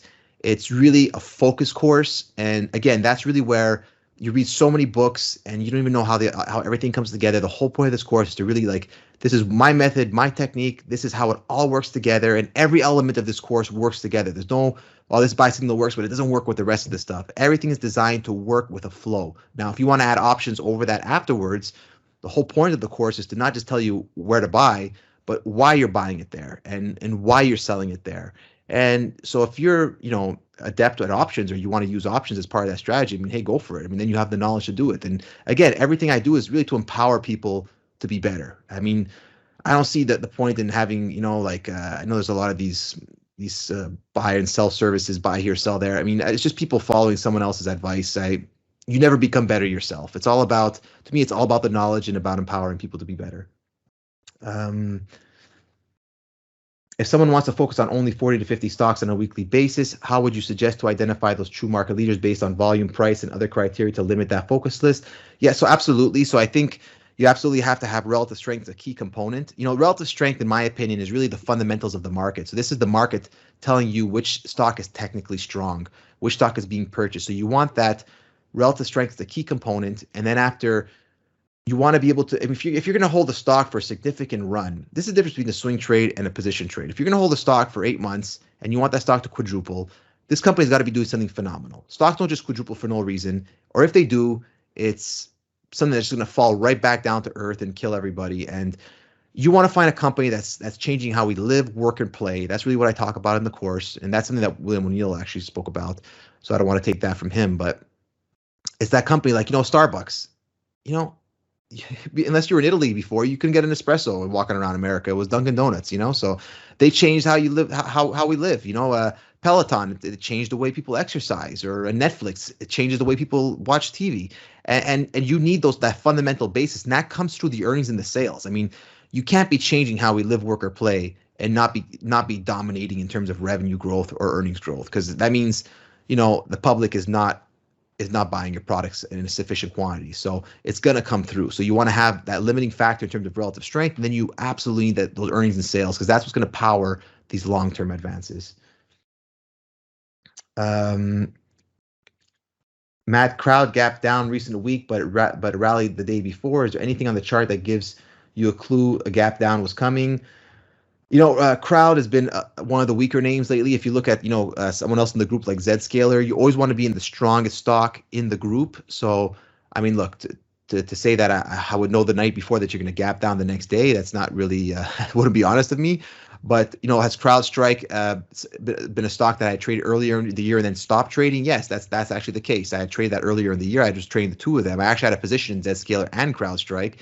And I realized CrowdStrike was the weaker one, so I took that off and I kept my Zscaler position for quite a run. I wish I would have held it longer, but I had Zscaler. So really, it's just a matter of there was relative weakness, and you probably shouldn't have your money there. And that's really, again, the market breaking down. You can see under the surface there's a lot more weakness than the indexes are showing.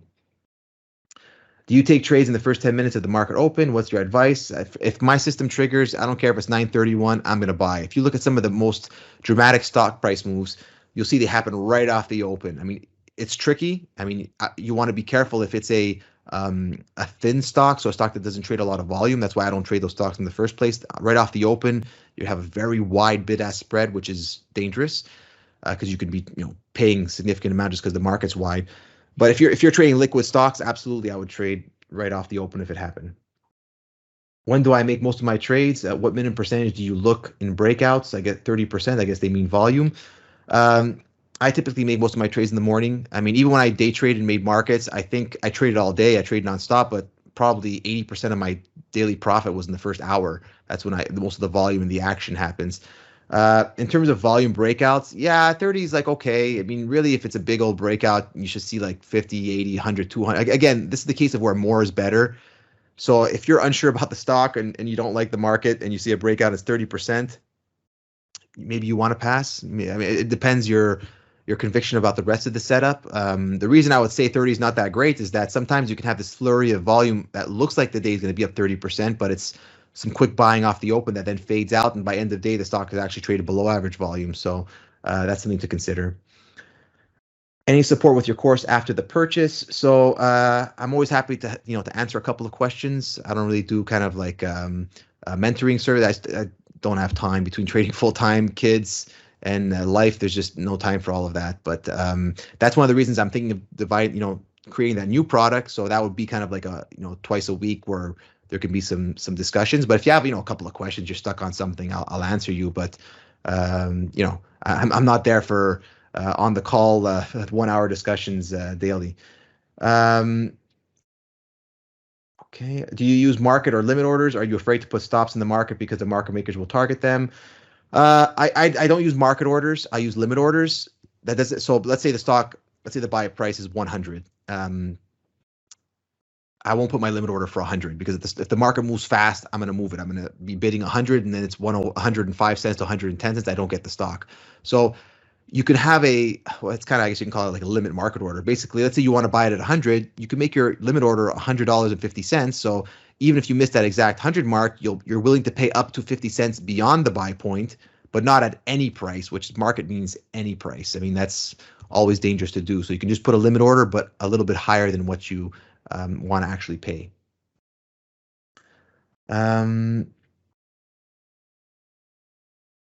So if the Nasdaq indicator is showing net new lows or the red bar, do you still buy stocks or you wait? So if I have 3 days in a row, we have that red bar, I'm really like backing off. I want to wait at least until 1 day of net new highs again. Even if you don't have 3 days of net new highs gives that green background.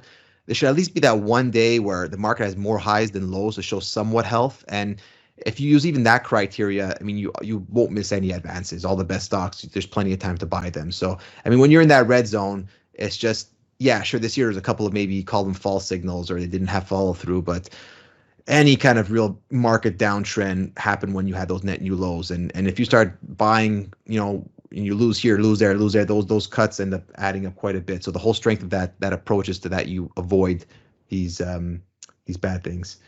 These bad situations. The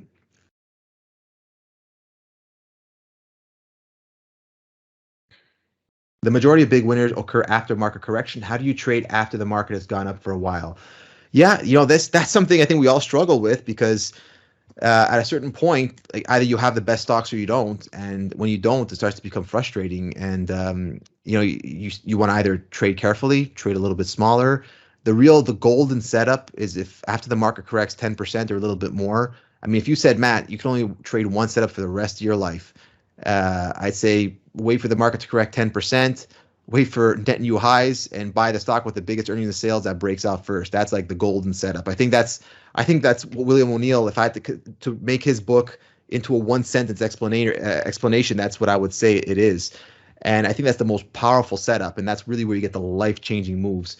Beyond that, that's why I have a lot of tactical patterns. I mean, you want to stay engaged, even if it's just for your mindset, because it's really hard to, I mean, what if you're wrong and this trend is going to go on for another year and you're just going to sit there waiting for this 10% correction? So you want to have some kind of ability to adapt to different environments, but definitely coming out of that correction, that's your golden setup. That's when you get those 300-400% return potentials. I mean, that's the way I look at it.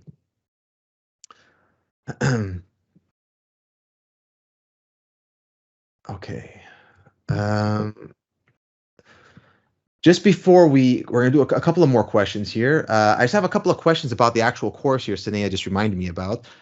She's going to put them out just to know, maybe if there's anything I can add to the course, or what people are looking for the course. Sanea, if you can put out the first poll, again, it'll be in the chat that it'll come up. So here, what's the top reason you have not bought the course yet? Just to help me figure out exactly what people are thinking out there. So I really appreciate any answer here from you. It's either price is high for me, I would buy it if deferred payment options were available, which is something I'm working on. I'm unsure of the topic depths, and I'm still new to trading, but will buy it in the future. So I'd really appreciate an answer on that. We'll give just everyone a moment for that.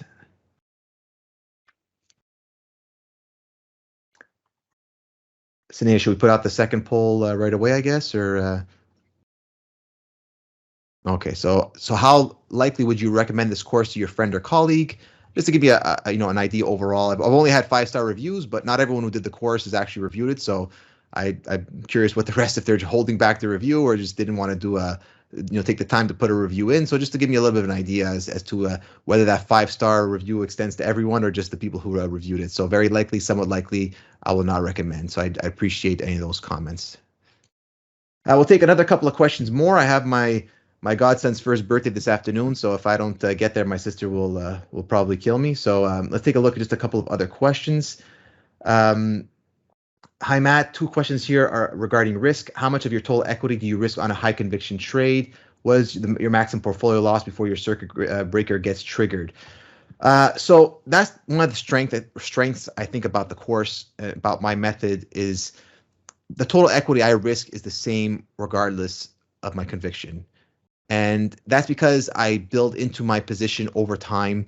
And so I keep adding, I keep pyramiding, but I don't take on bigger overall exposure to my portfolio, which I think is very important. So if you have this high conviction trade and it doesn't go well, you're going to get killed on that. So that's the way I do that. And that's how it's kind of all tied together. It's really complicated, and not complicated, but it's really detailed. It's kind of hard to just explain, but really that's how it all works together. It's actually simple once you understand it, but it's just the methodology of it.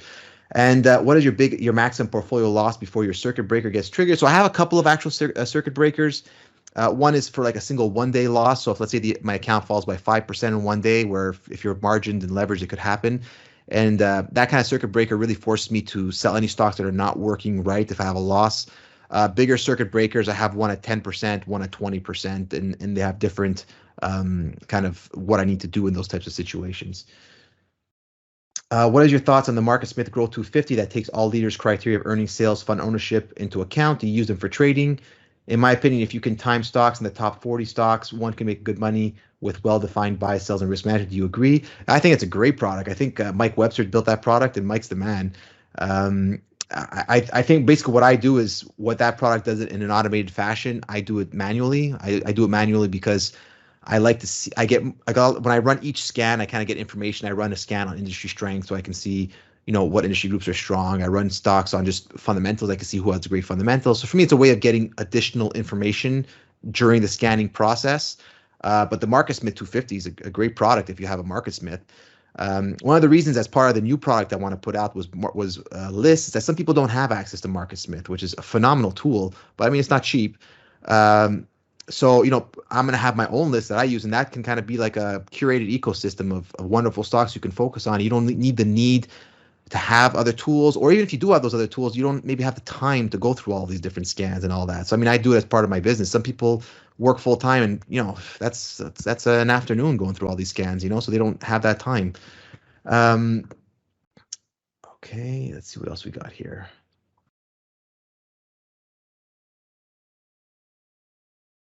Do I always need to be around a pattern to use a tactical pattern, or can it be at any point if I'm not above the 50-day moving average in 10%?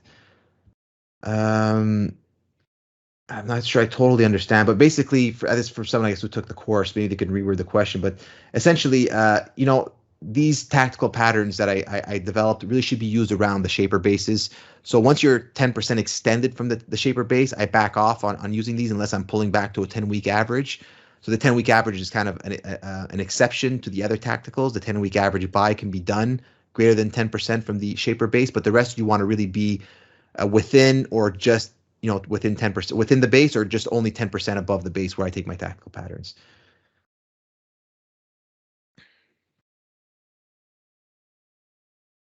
Do funds ever subscribe to stock trading services to know buy signals and use them to our advantage? I appreciate your comments. I would say no. I mean, maybe some of the really popular ones, if they subscribe a buy signal, you'll see these spikes. I think maybe in that capacity. I don't think these Twitter feeds or these Discord groups are what people are on. Maybe some bigger things possibly, but I think the algorithms have become so sophisticated. The algorithms are so powerful that they see, when someone gets these buy signals come out by these popular people and these flood of these retail order buys come in. I mean, technically, they're going to buy ahead of you. This is a whole technical discussion about how as a market maker, but their servers are co-located next to the exchange so that they can actually, by the speed of light, beat your order so they can see your order coming and they can beat your order to the exchange. It's a whole really, I mean, if ever you read the book Flash Boys by what's his name, that prolific author. He's in so many great books on finance. But anyway, it's called Flash Boys, and he goes into the details of that kind of like scheme and all that. But basically, the algos are powerful enough. They don't need to know what the individual services are saying, I would say. So if the Nasdaq 100 is heading higher and 51% in the top 7 stocks, does not make sense into those 7 stocks to leverage and gain that two liquid names. So I guess the gist of this is that why not just go in those top 7 stocks, put on leverage and get exposure? Sure, it's a strategy. My goal is, and the goal of the system is to find these stocks that have this huge potential advance, like 100, 200, 400, 500% return. And leverage is really a two-edged sword. So whenever you're on margin, whenever you're using leverage, you have to be really careful. And I spoke to Jim Ropel one time, and he was saying, Matt, if you're not on margin and you cut your losses, it's really hard to go bankrupt. And he's right. And there's a trader I know. He was one. I don't want to say where I know him from, but he was a great trader. I mean, he was at the time he was making bigger numbers than I was. And I mean, later he lost everything. He was out. I mean, he used to plunge, and I guess he plunged one too many times. It didn't work. So I mean, margin's a good tool. It has to be used very carefully. And my own personal opinion, just trying to chase Apple for $2 with big margins, not what I'm in this for. I'm looking to keep my risk calculated, find a major winner, and ride it for that advance. That's where I get that asymmetry. That's where I can risk $1 to make $5 or $10 or $20. That's where over time you could be wrong a boatload of times, but you catch that one winner and you're going to make a ton of money. And if you're focusing on those 7 big stocks because you want to amplify them a margin, but you're missing on other great setups that could change your life, well, that's really just a matter of focus. So I mean, there's never really a wrong answer. It's really all about what your strategy, what your style, what your system is. Do you ever? Okay, we'll do a couple of more questions here, and we'll have to wrap it up. So, do you ever size up greater than 33% of a position, as discussed in your course, when you're buying a stock that is breaking out or gapping up out of the base, and you missed prior expectation breaker? I don't. You really have to be patient for that additional buy point. So basically, I'll in the course I go into how I'll probably have a third of my account in a stock as I build it up through different buy points. And then I'll kind of back off. Usually I buy things with 3 different buys. And so let's say I miss one of those first 2 buys and it's going. Do I just go in with bigger size? I don't, because it throws off the whole risk parameters. Now, if this stock backs up even a little bit, I'm going to be forced out. So, you want to avoid just getting chopped all the time. It's frustrating and those losses add up. So really, if it's a good stock and this is going to go on a big tear, you're going to get another opportunity. Like I think I count there's about 20 different buy techniques we talk about in the course or more. I forget. So you're going to find another opportunity. I guarantee it. See here. What do you use for scanning? Okay, what do you use for scanning? So I use MarketSmith for scanning. Then beyond that, the adaptive relative strength that I developed, I couldn't obviously do that in MarketSmith, so I use NinjaTrader. It's a free thing I found online with end of day data, and so I use that. In the past, I've used other tools, a lot of great tools. What I love about MarketSmith is that it has the fundamentals and the technicals, kind of just all the basics of what I need. Finviz.com has some good scanning options. Obviously, it's free. There isn't enough depth in there. And I'm not really familiar with a lot of them. I really always pretty much, the reason I like MarketSmith is it has that good fundamentals with the technicals. Most scanning tools that I've used in the past I used when I was, doing a lot of shorter term stuff. So there's very technical base, whether it's a Metastock or I used Genesis at one point, Thinkorswim. So there's a lot of them that were really technical tools. So the fact that I want to have those fundamental criteria, that's why Marcus Smith's so helpful. I know finviz.com is free, and they have some of the good basics of the fundamentals you can use as well. And that's really why, I want to be able to provide lists to people with that new product so I can, so they can have access to the results of those scans at least. Okay, so we'll do just one last question here, and anyone, you're free to follow up with me by email if you have additionals. So any thoughts on transitioning from swing to position trading and holding through bases with associated drawdowns? That's a really good question, a great one to end on. And, at one point I was, when I was in my transitions, a really good friend of mine, and we trade all the time together. We talk all the time. And I wanted to make this transition. He says, okay, Matt, he's like, do it a bit at a time. I said, no, I have to burn the ships, So that's a saying when, the explorers kind of, it's a whole story. I won't get into it. Basically, to make all the soldiers that landed in the New World committed, they burned the ships. There's no going back. You got to do the new process, and that's really, at a certain point, if you want to get dedicated to it, you got to have your plan, put it in focus, and say, this is what I'm going to do. And it's as if you want to open up a new business. You can't like slowly open if you want to go from selling cars to selling shoes. You can't say, well, I'm going to have half the floor room is going to be shoes, half is going to be cars. You want to have your business dedicated to what you're going to do. Now, the drawdowns is the hard part, and that's the biggest change from swing trading to position trading. And it's not that the drawdowns can't happen with swing trading, they just happen differently. Most people get the drawdowns in swing trading by like cutting themselves up to death, like just over trading. And so you still get that drawdown, but it's not any single stock that will give you that drawdown. So I think the best way to avoid these big drawdowns of position trading is, one, you really want to focus on quality, because those stocks will fall. It's an irony, but the stocks that go up the most and form these shallow bases, they're less likely to fall. I mean, it's the weirdest thing, that I remember I used to think when I started, the stock hasn't gone up so much, so it won't fall so much. It's false. So they'll either both fall the same amount, only one stock you'll have a big cushion in and the other you won't, or the one that didn't go up so much is just so weak it's going to fall even harder than the one that went up a lot. So it's really about having quality, having a leader, and you need to have good offensive sell rules, and you need to have good portfolio management rules. The offensive sell rules, whenever you can sell into strength, and again, you don't want to sell into strength if you have this massive leader unless you need to, unless there's that offensive sell rule. But if you have 7 stocks and you think 3 of them are your real winners, I mean, you kind of know after that month and a half which your real winners are. The other 3, you don't want to wait until they break down and hit your stops. You want to get them off while they're still advancing, because then if everything's coming down and then you're cutting loss, and this happens to me too. I still get frustrated. I still get caught in the loop. I don't always get it off in time. But you want to, as much as possible, get those weaker names off as they're advancing. And just say, look, I know this is not my monster stock. I have 7. I'm 20% on margin.